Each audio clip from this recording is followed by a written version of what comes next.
Hey guys, what's happening? How's everybody doing out there? Did y'all catch the Trump and Rogan interview?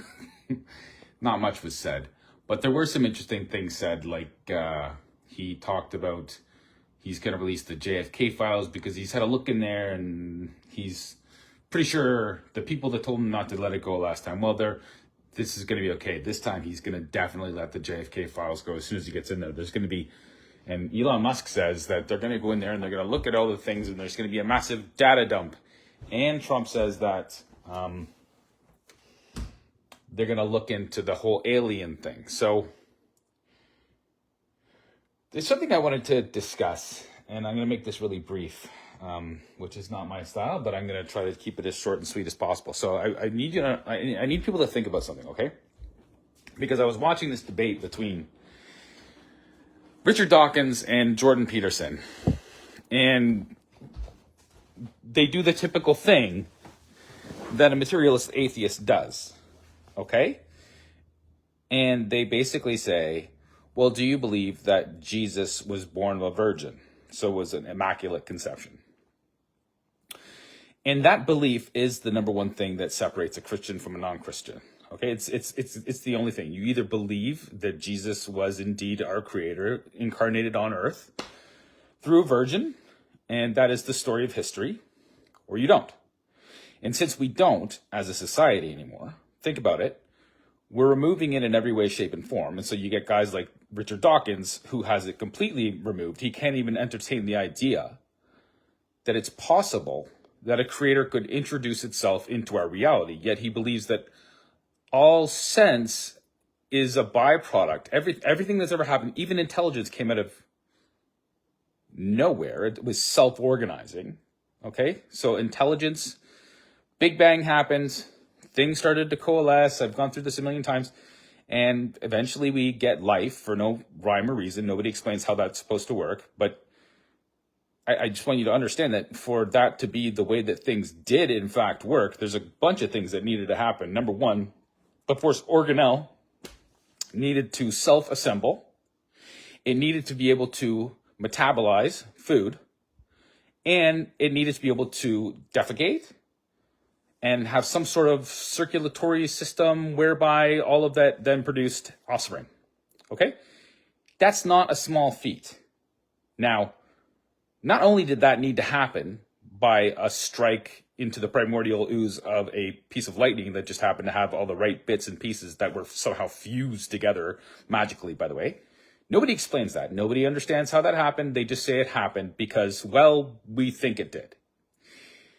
That's the argument. If you don't know that's the argument, then you don't know the argument. That's the argument. But here, that's only one half of the argument. What's the other half of the argument?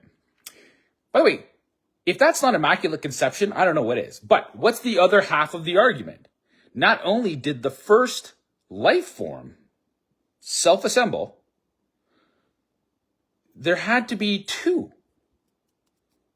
Didn't there? Or maybe it just started reproducing itself for no particular rhyme or reason. It's intelligent. It's somehow, intelligence just is a byproduct of large pools of information, which is exactly what they say. If you listen to Michael Levin, who's like a top evolutionary biotech research, I don't even know what the guy does, but basically that's the stuff. He's suggesting that he's creating new forms of life in his lab, which is not true. It's not true.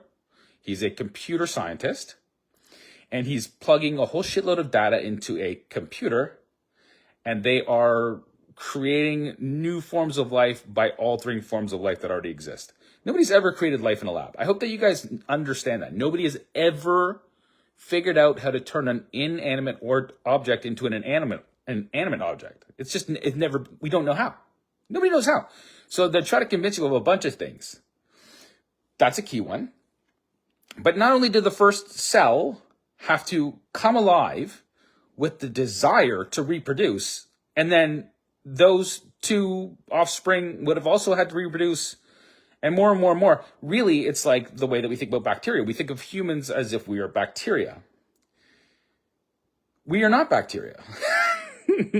But not only did the first cell have to immaculately conceive itself, the first food source had to be available at the exact same moment in time for it to metabolize.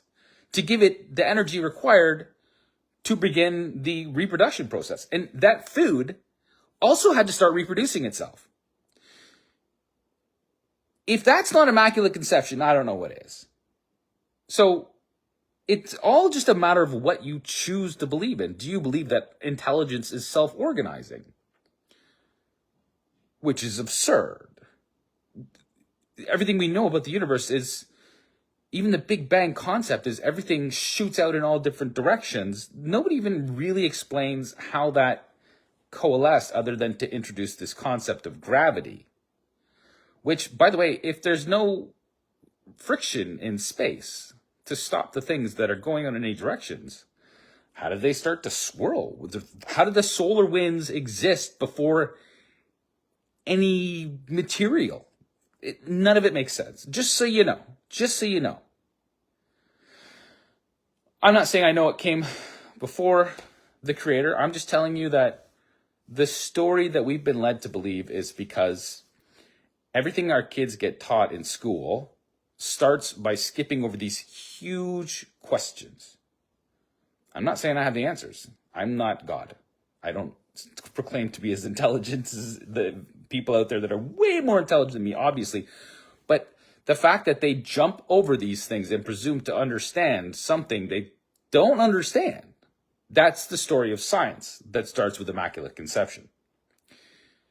But when it comes to the idea that we have a creator that would have introduced himself into the creation, which would be possible for a creator because a creator is not limited to sperm entering an ovary. You guys understand that, right?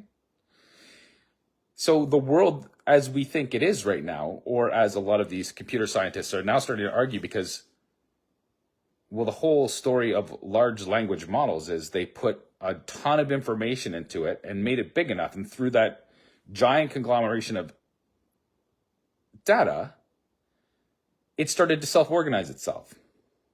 That's how it works. If you don't know that, then you don't understand what's happening right now. But that is indeed what's happening. And so they think that if they're just going to make them bigger and more powerful, they're going to become like gods, because they are a pool of information that is itself the sum of all information that we know. So what does that say about life, or the way these people think about life? They think that it's the byproduct of data. So they think you are data. And this is what we teach our kids from the time that they're little. We teach them that you're the byproduct of genes, your mother's genes and your father's genes. Hey, and that's it. Once you understand the mechanical process, you understand where it's supposed to go. So we remove God from the thing altogether. And that is done in such a way that it doesn't even try to answer the question. It already comes with its own preconceived notion of where evolution should go, which is to say that we should merge with the machines. I hope people understand that. And when you read this book, Homo Deus, God-Man, it talks about where he thinks we're going. And it talks about where Bill Gates thinks we're going. It talks about where Barack Obama thinks we're going. Just so you know. I hope everybody understands that. No. Okay. Peace. Love.